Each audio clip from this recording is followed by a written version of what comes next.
जय हिंद साथियों, concept defence academy में आप सभी का स्वागत है। साथियों, आज की क्लास में हम लोग बिहार का सामान्य परिचय पढ़ने वाले हैं। इसके अंतर्गत जो मेन पॉइंट पढ़ना होता है, इसके अंतर्गत बिहार का जो भौगोलिक सीमा है उसके बारे में हम लोग पढ़ेंगे। बिहार का कल्चर क्या है, बिहार का गठन कब हुआ, बिहार का भाषा क्या है, बिहार का राजकीय फूल क्या है, पशु क्या है, साथ ही साथ बिहार का उत्तर से दक्षिण की तरफ विस्तार कितना है, पश्चिम से पूरब की तरफ विस्तार कितना है, बिहार कितने राज्यों से सटा हुआ है, बिहार में क्षेत्रफल की दृष्टि से सबसे बड़ा जिला कौन सा है, सबसे छोटा कौन सा है, इस तरह की जो तमाम जानकारियां हैं, इसी सभी जानकारियों के बारे में हम लोग आज की क्लास में पढ़ने वाले हैं। अगर मैं बात करूं कि एग्जाम की दृष्टि से ये कितना इंपॉर्टेंट है, तो एग्जाम की दृष्टि से यह बहुत ही ज़्यादा इंपॉर्टेंट है, क्योंकि प्रत्येक एग्जाम में, चाहे बिहार दरोगा हो, बिहार पुलिस हो, बीपीएससी हो, बिहार एसएससी हो, या बिहार का कोई भी आप एग्जाम दे रहे हैं, तो बिहार स्पेशल के अंतर्गत बिहार के सामान्य परिचय से क्वेश्चन 1 से 2 जरूर आते हैं। तो आज की क्लास में हम लोग इसको बहुत ही आसानी से कवर करेंगे। वैसे बच्चे जो नए जुड़े हैं साथियों, आप लोग चैनल को सब्सक्राइब भी कर लीजिएगा और वीडियो को दोस्तों में ज़्यादा से ज़्यादा शेयर भी कीजिएगा। तो चलिए हम लोग आते हैं, बिहार के बारे में जानते हैं। सबसे पहले आपको मैं कुछ बता दूं कि साथियों, इस पे बोर्ड पर हमने बनाया क्या है। यहाँ पे जो बोर्ड पे ये जो पीडीएफ आपको दिख रहा है, ये पीडीएफ मैं दे दूंगा। तो इसमें जो जानकारी है, सबसे पहले आपको यहाँ पे सामान्य जानकारी का पीडीएफ मिलेगा। आपको यहाँ पे कंटेंट सारा लिखा हुआ है, इसके बारे में हम आपको अभी बताने वाले हैं। फिर इसके बाद से हम आपको बताने वाले हैं बिहार का लोकेशन बताएंगे, बिहार कहाँ पे है। इसके बाद से जो और भी बिहार से रिलेटेड जो भौगोलिक विस्तार से रिलेटेड फैक्ट्स हैं, उसको हम लोग एक एक करके कवर करेंगे। तो आज का क्लास बहुत ही इंटरेस्टिंग है, और ये क्लास देख लेने के बाद आपको अदर कोई भी वीडियो देखने का जरूरत नहीं पड़ेगा। यहाँ से आपका सारा फैक्ट्स कवर हो जाएगा। बहुत सारा चीज़ हम लिखे हुए हैं, बहुत सारा चीज़ जो हम बोलेंगे वो आपको समझना है, क्योंकि वहाँ से जो बोलेंगे उसको भी नोट डाउन करना है, वहाँ से क्वेश्चन आते हैं। तो चलिए हम लोग सबसे पहले शुरुआत करेंगे। बिहार का जो अवस्थिति है, बिहार का लोकेशन है, भारत के मानचित्र पर कहाँ है, तो यहाँ से हम लोग सबसे पहले शुरुआत करेंगे। तो चलिए हम लोग देखते हैं। यह भारत का मैप है। यह जो भारत का मैप है, इस पर आप ये जो देख रहे हैं डार्क कलर का, ये आपका बिहार बना है।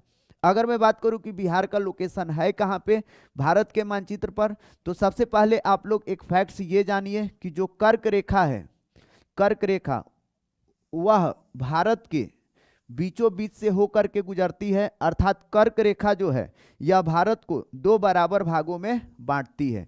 ये आपका कर्क रेखा है।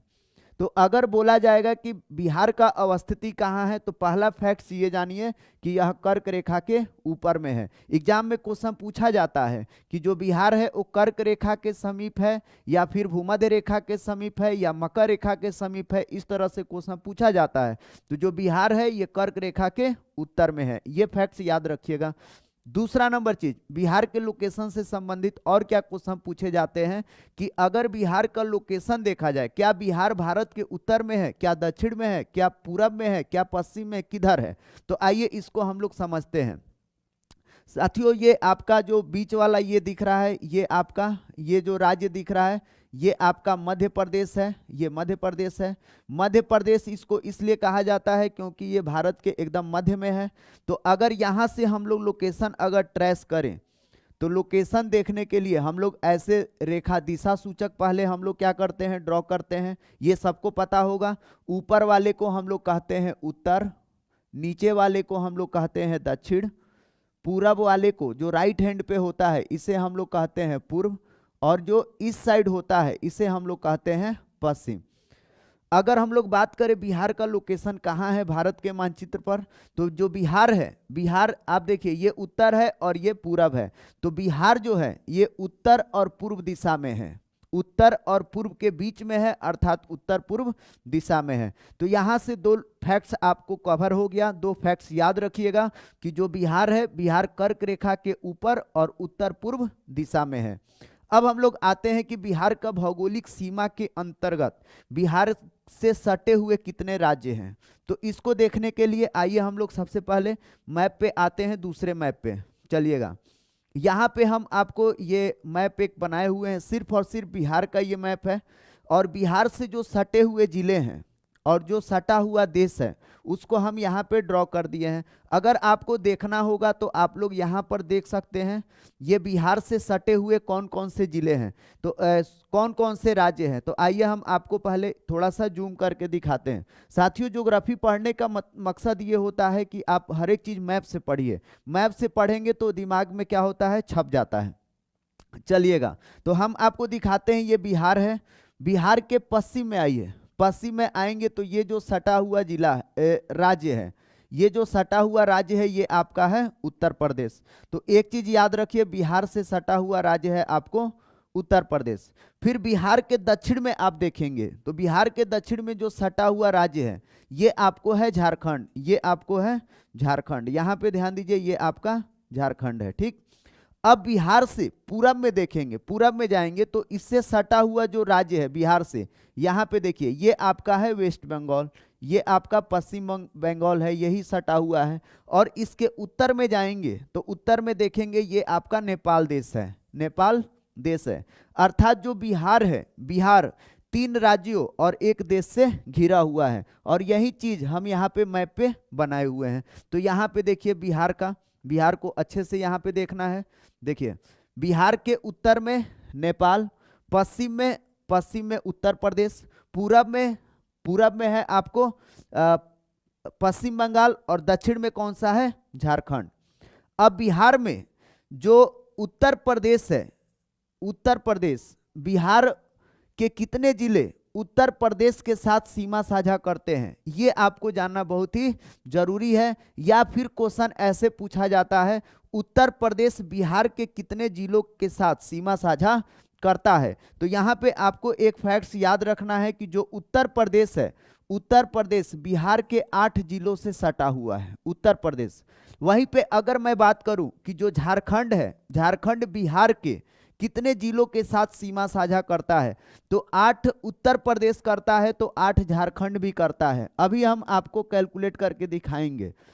अब एक क्वेश्चन ये भी आता है कि जो नेपाल है, नेपाल बिहार के कितने जिलों के साथ सीमा साझा करता है। तो जो नेपाल है, नेपाल बिहार के 7 जिलों के साथ सीमा साझा करता है। और जो पश्चिम बंगाल है, यह पश्चिम बंगाल बिहार के 3 जिलों के साथ सीमा साझा करता है।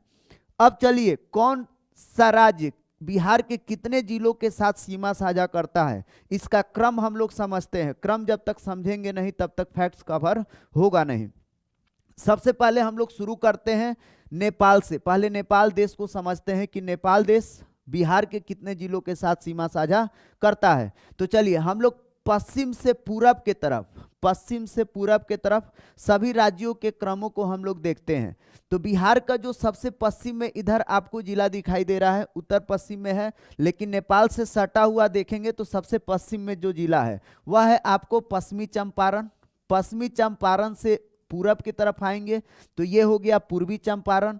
पूर्वी चंपारण के बाद सीतामढ़ी, सीतामढ़ी के बाद मधुबनी, मधुबनी के बाद सुपौल, सुपौल के बाद अररिया और अररिया के बाद किशनगंज। तो ध्यान दीजिए 1 2 3 4 5 6 7 नेपाल के साथ बिहार के 7 जिले सीमा साझा करते हैं। नेपाल के साथ सबसे पश्चिम में सीमा साझा करने वाला जो जिला है, सबसे पश्चिम में सीमा साझा करने वाला जिला है पश्चिम चंपारण।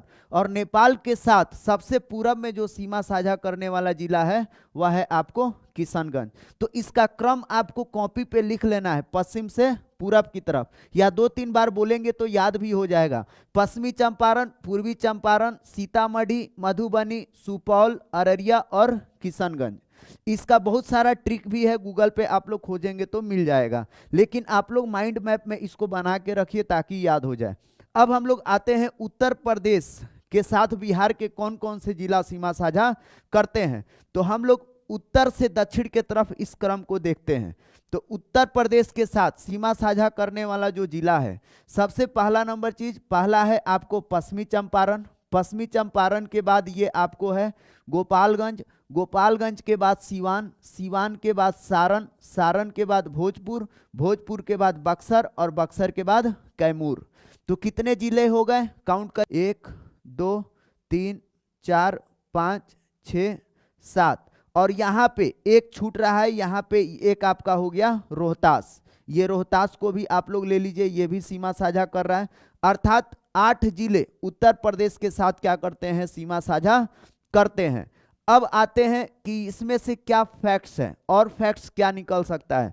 तो साथियों ये जो रोहतास आप देख रहे हैं, यह रोहतास झारखंड के साथ भी सीमा साझा करता है और बिहार के, उत्तर प्रदेश के साथ भी सीमा साझा करता है। तो ये कभी कभी क्वेश्चन आ जाता है कि बिहार का कौन सा जिला झारखंड और उत्तर प्रदेश के साथ सीमा साझा करता है, तो ये रोहतास याद रखिएगा। उसी प्रकार से बिहार का कौन सा जिला ऐसा है जो नेपाल और फिर से आपका उत्तर प्रदेश के साथ सीमा साझा करता है, तो वो हो गया आपको पश्चिमी चंपारण। अब हम लोग आते हैं झारखंड के साथ सीमा साझा करने वाले राज्य। झारखंड के साथ कौन कौन से राज्य नहीं, कौन कौन से जिला सीमा साझा करते हैं बिहार के। तो आइए हम लोग शुरू करते हैं पश्चिम से पूरब की तरफ। तो सबसे पहला जो जिला आपको सीमा साझा करता है, यहाँ पे देखिए ये है आपको रोहतास, रोहतास के बाद औरंगाबाद, औरंगाबाद के बाद गया, गया के पूरब में नवादा, नवादा के पूरब में जमुई, जमुई के पूरब में बांका और बांका के पूरब में आपको है भागलपुर, है ना। तो काउंट कीजिए 1 2 3 4 5 6 7 और यहाँ पे ये आपका हो गया कटिहार। ये बिहार के जो 8 जिले हैं, 8 जिले झारखंड के साथ क्या करते हैं, सीमा साझा करते हैं। उसी प्रकार से इसको आप लोग याद भी रखिएगा, रोहतास, औरंगाबाद, गया, नवादा, जमुई, बांका, भागलपुर और कटिहार। वहीं पे मैं बात करूं कि पश्चिम बंगाल के साथ बिहार के कितने जिले सीमा साझा करते हैं, तो 3, और इन तीनों के बारे में आप लोग याद रखिएगा एक साथ, किशनगंज, पूर्णिया और कटिहार, किशनगंज, पूर्णिया और कटिहार। इसमें जो चारों कॉर्नर पे हैं इसको आप लोग जरूर याद रखिएगा। किशनगंज का विशेषता क्या है कि किशनगंज नेपाल और पश्चिम बंगाल के साथ सीमा साझा करता है। पश्चिमी चंपारण नेपाल और उत्तर प्रदेश के साथ सीमा साझा करता है। वहीं पे रोहतास उत्तर प्रदेश और झारखंड के साथ सीमा साझा करता है। जो कटिहार है ये झारखंड और ये आपको पश्चिम बंगाल के साथ सीमा साझा करता है। तो ये आपका भौगोलिक विस्तार हो गया। भौगोलिक विस्तार के अंतर्गत कौन से जिला, कौन से राज्य से बिहार का कौन सा जिला सटा हुआ है। आइए तो अब हम लोग देखते हैं कि बिहार का सबसे बड़ा जिला कौन सा है, सबसे छोटा जिला कौन सा है और किस जिला का कौन सा विशेषता है जहां से क्वेश्चन पूछे जाते हैं। तो सबसे पहले हम लोग शुरू करेंगे उत्तर में जो बिहार के जिले हैं, उत्तरी बिहार के जो जिले हैं। सबसे पहले हम लोग शुरू करते हैं पश्चिमी चंपारण से। अगर मैं बात करूं पश्चिमी चंपारण का, तो यहां से जो क्वेश्चन 2-3 पूछा जाता है, सबसे पहला नंबर चीज, बिहार का जो सबसे उत्तरी जिला है अर्थात सबसे उत्तर में स्थित जिला है बिहार का, वह है आपको पश्चिमी चंपारण। तो पहला फैक्ट्स आप लोग ये याद रखिएगा, सबसे पश्चिमी जिला नहीं है, सबसे पश्चिमी जिला नहीं है। बिहार का जो आकृति है यह एक चतुष्कोणीय है, अर्थात एक चतुर्भुज के आकार का, या कह लीजिए कि यह एक आयताकार है। यह कैसा है, एक आयताकार है इसका आकृति। तो किसी भी आयत का आप लोग देखेंगे एक उत्तरी बिंदु होगा, एक दक्षिणी होगा, एक पूर्वी होगा, एक पश्चिमी होगा। तो अगर बात किया जाएगा कि बिहार का सबसे उत्तरी जिला कौन सा है, तो सबसे उत्तरी जिला है आपको पश्चिमी चंपारण। ये नहीं समझना है कि सबसे पश्चिमी जिला है क्योंकि पश्चिमी चंपारण लिखा हुआ है। बिहार का जो सबसे पश्चिमी जिला है वह सबसे पश्चिमी जिला है आपको यहाँ पे जो कैमूर है, ये कैमूर जिला बिहार का सबसे पश्चिम जिला है, अर्थात बिहार के सबसे पश्चिम में शामिल है। ये उत्तरी, दक्षिणी, पूर्वी, पश्चिमी ये निर्धारित कैसे होता है कि अंतिम सीमा कैसे है, तो ये अक्षांशीय और देशांतरी विस्तार से निर्धारित होता है। इसको हम लोग आगे देखेंगे। अभी आप बस इतना समझिए कि सबसे उत्तरी जिला कौन सा है, सबसे दक्षिणी कौन सा है, सबसे पश्चिमी कौन सा है। तो चलिए पहले हम इसी को बता देते हैं। सबसे उत्तरी जिला बिहार का है आपको पश्चिमी चंपारण। सबसे जो दक्षिणी जिला है बिहार का वह है आपको गया, वो है आपको गया जिला, ये वाला। सबसे पूर्वी जो जिला है, बिहार के सबसे पूर्व में स्थित जो जिला है वह है आपको किशनगंज, और सबसे पश्चिम में जो स्थित जिला है वह है आपको कैमूर। तो उत्तर में पश्चिम चंपारण, उत्तर में पश्चिम चंपारण, दक्षिण में गया, पश्चिम में कैमूर और पूर्व में आपका हो गया किशनगंज। अब आते हैं यहाँ पे पश्चिम चंपारण का और भी हम लोग विशेषता देखते हैं।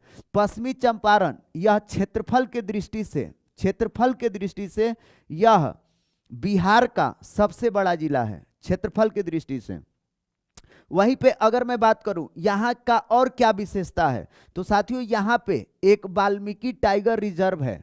बिहार में एकमात्र नेशनल पार्क है, वह है आपको वाल्मीकि टाइगर रिजर्व या वाल्मीकि नेशनल पार्क, और ये आपको स्थित है पश्चिमी चंपारण में।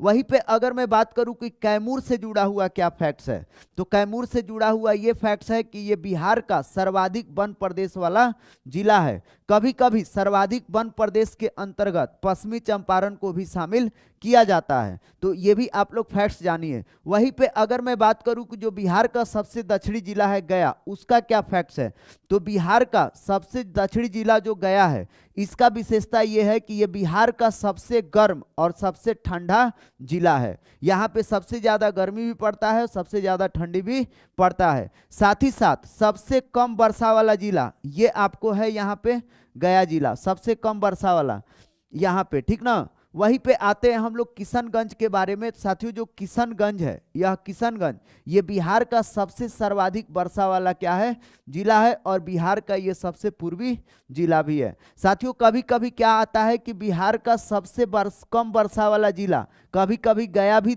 औरंगाबाद भी दे देता है ना। तो अब ऑप्शन देख के आपको किया जाएगा कि औरंगाबाद है कि गया है, जो भी आएगा उस हिसाब से हम लोग क्या करेंगे, मारेंगे। कहीं कहीं पे औरंगाबाद भी देता है। और वर्षा क्या होता है, वर्षा समय समय के अनुसार बदलते रहता है, दोनों सटा हुआ जिला है, तो कहीं पे ज्यादा कहीं पे क्या हो जाता है, कम हो जाता है। ठीक, चलिए और आते हैं हम लोग आगे। और क्या यहाँ पे फैक्ट्स है, एक तो फैक्ट्स आपको बताए कि बिहार का क्षेत्रफल की दृष्टि से सबसे बड़ा जिला तो पश्चिमी चंपारण, तो सबसे छोटा कौन सा है, सबसे छोटा है शिवहर, सबसे छोटा है शिवहर। यहाँ पे ये आपका शिवहर है। पश्चिमी चंपारण के पूरब में पूर्वी चंपारण, और पूर्वी चंपारण से सटे हुए कौन सा है, शिवहर, जो क्षेत्रफल की दृष्टि से सबसे छोटा है।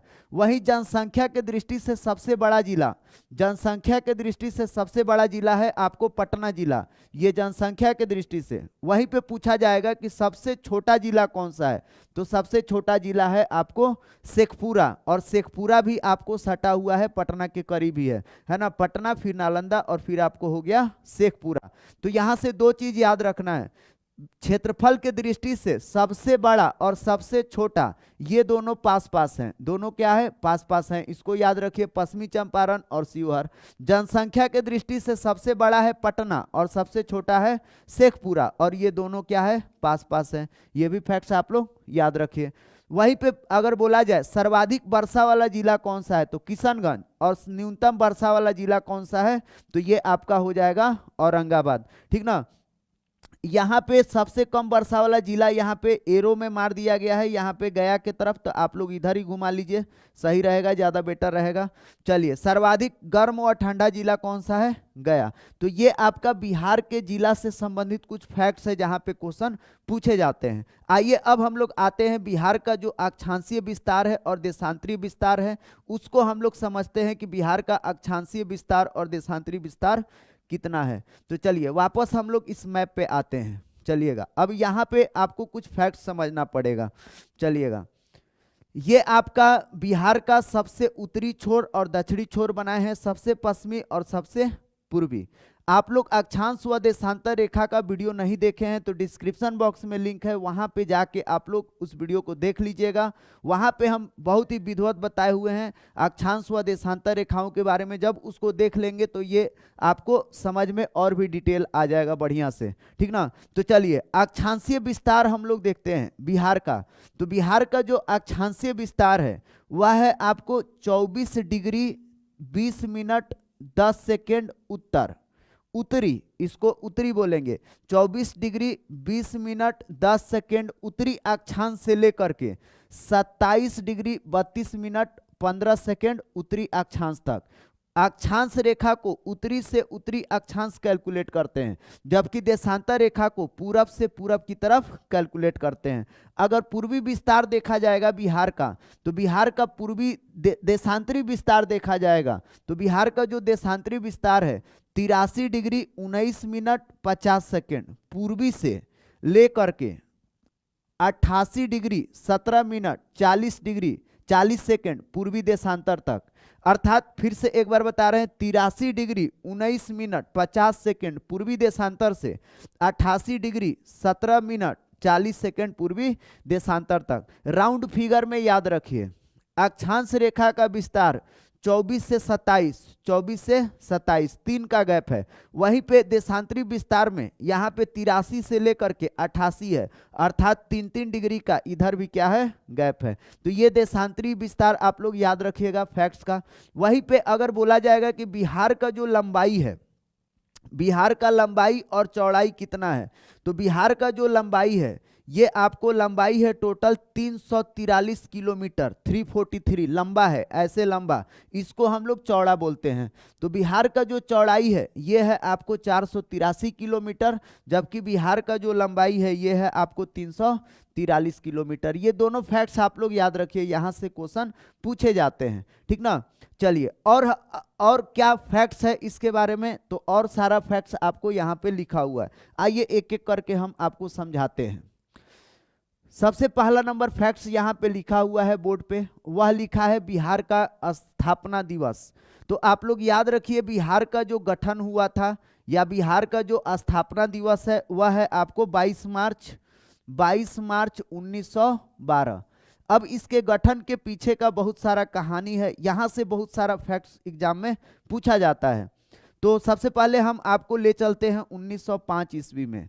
साथियों, जो 1905 का समय है ये भारत के इतिहास में बहुत ही महत्वपूर्ण रोल प्ले करता है, क्योंकि 1905 ईस्वी में ही अंग्रेज सबसे पहले फूट डालो और राज करो की नीति का नींव रखते हैं। 1911 ईस्वी में अंग्रेज क्या करते हैं, इस बंगाल विभाजन को रद्द कर देते हैं। तो 1911 में बंगाल विभाजन क्या हो जाता है, रद्द।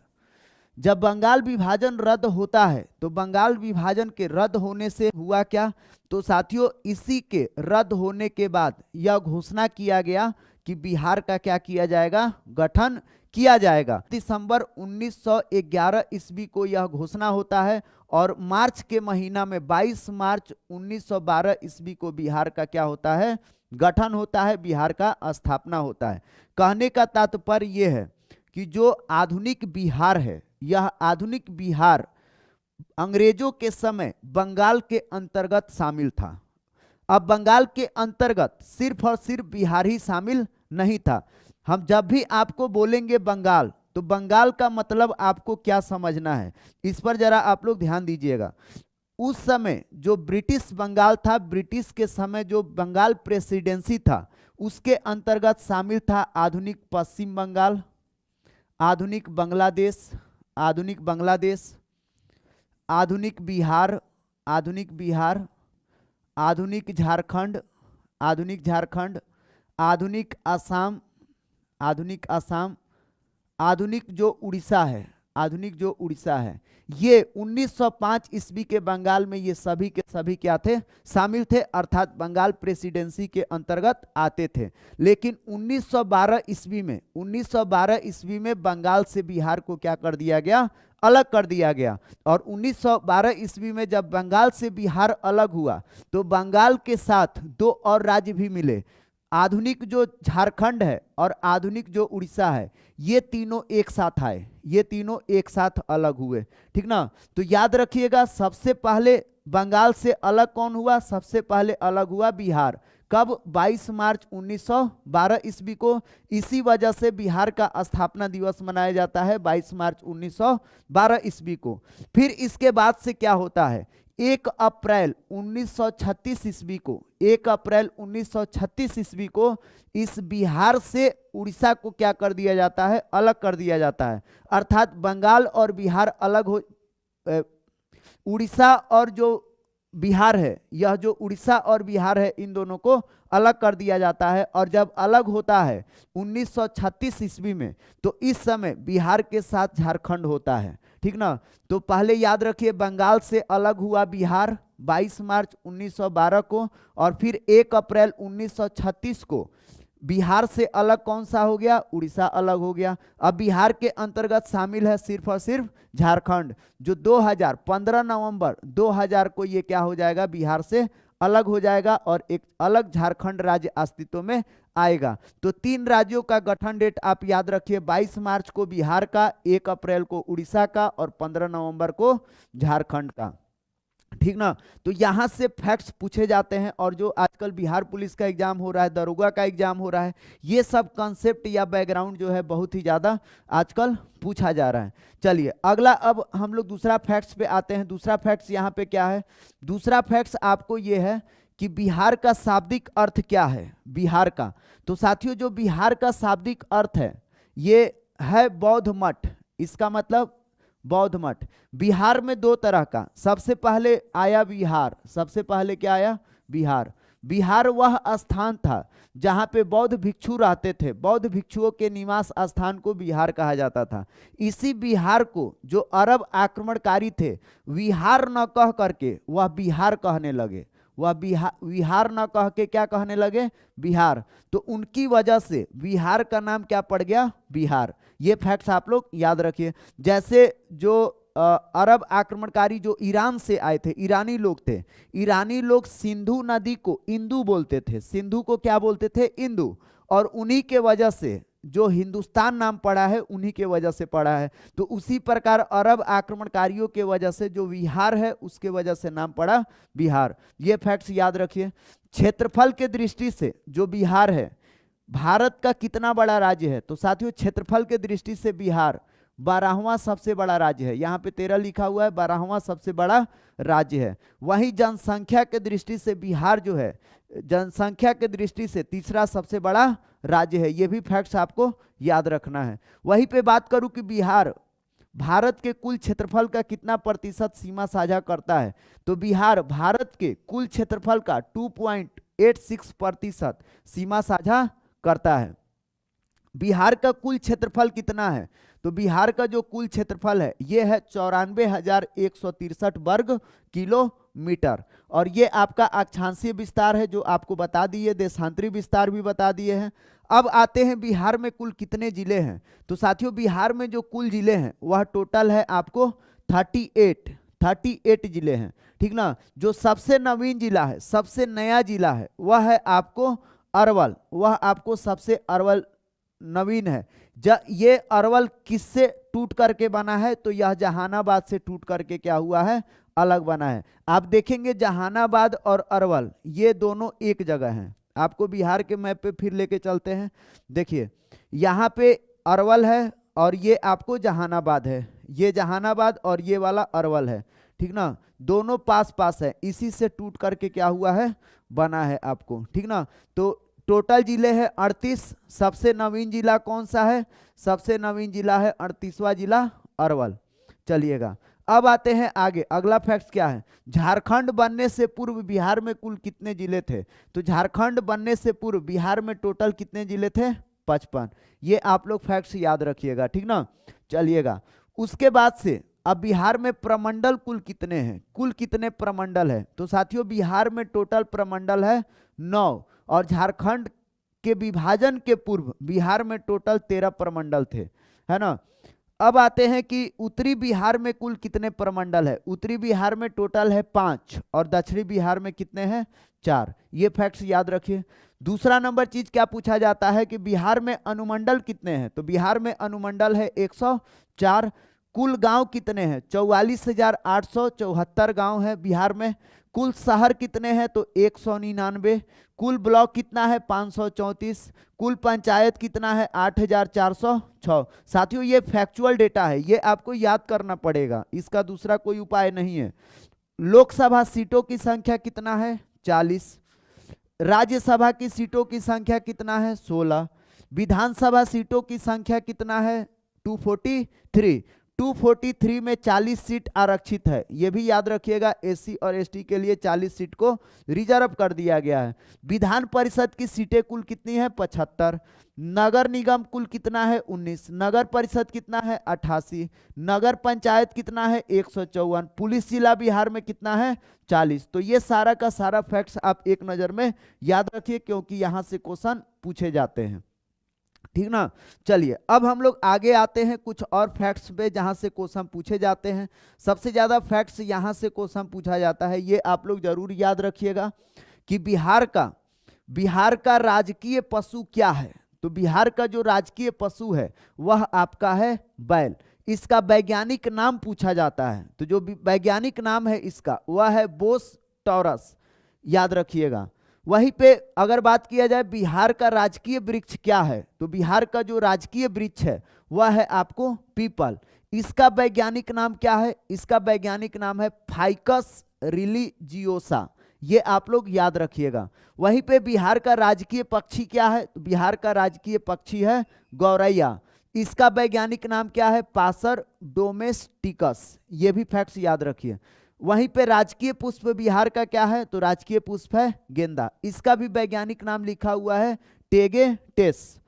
अब आते हैं बिहार का राजकीय मछली क्या है, तो बिहार का जो राजकीय मछली है वह है आपको मांगुर, इसका वैज्ञानिक नाम क्या है, कलेरियस गोरीपिनस। राजकीय जलीय जीव कौन सा है बिहार का, तो ये राजकीय जलीय जीव है गंगा डॉल्फिन, इसका वैज्ञानिक नाम क्या है, प्लेतनिस्ता गैंगेटिका, ये फैक्ट्स याद रखिए। और लास्ट में आप लोग याद रखिए कि बिहार का राजकीय चिन्ह क्या है, तो बिहार का जो राजकीय चिन्ह है ये है आपका बोधि वृक्ष, ये आपका क्या है, बोधि वृक्ष, जो बिहार का राजकीय चिन्ह है।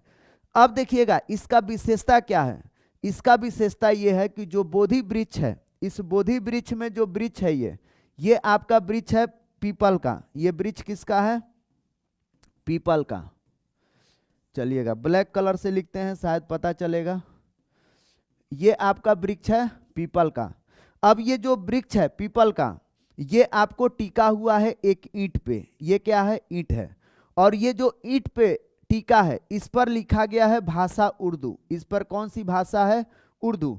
और ये जो आप देख रहे हैं वृक्ष, यह वृक्ष दो तरफ दो स्वास्तिकों से क्या हुआ है, घिरा हुआ है, दो स्वास्तिक से घिरा हुआ है। तो ये आपका है बिहार का ये राजकीय चिन्ह, यहां से क्वेश्चन पूछे जाते हैं।